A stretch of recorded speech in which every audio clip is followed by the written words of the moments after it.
A young woman's world shatters in an instant when her father's death leaves her family's airline on the brink of collapse and a priceless family necklace stolen. The Taylor family's pride gone in the chaos, what should have been a life of privilege turns into a nightmare as she grapples with guilt.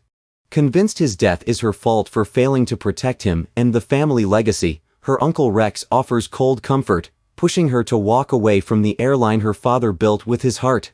But she refuses to surrender, vowing to find an investor to save what's left. She sets her sights on Dylan Grant Bennett, the youngest millionaire on the eastern seaboard.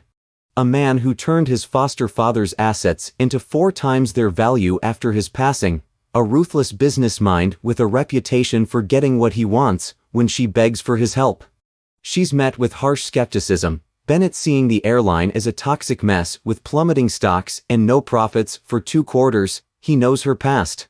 The girl who spurned her father to study fine art instead of the family business, now forced to beg for a lifeline as she pleads for a $2 million bailout.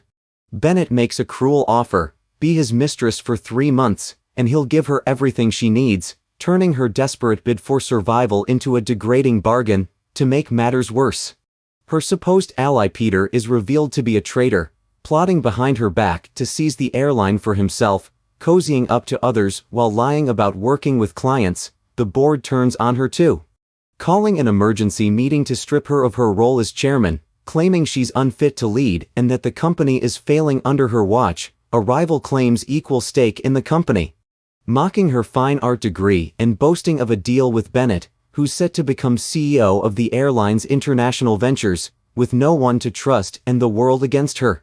She's left with one impossible choice: sell herself to the ruthless millionaire who holds her fate in his hands, or watch her father's legacy burn to the ground. Bennett raises the stakes, offering $50 million in cash and a share of the company in exchange for her complete obedience, forcing her to move into his home and do his every bidding.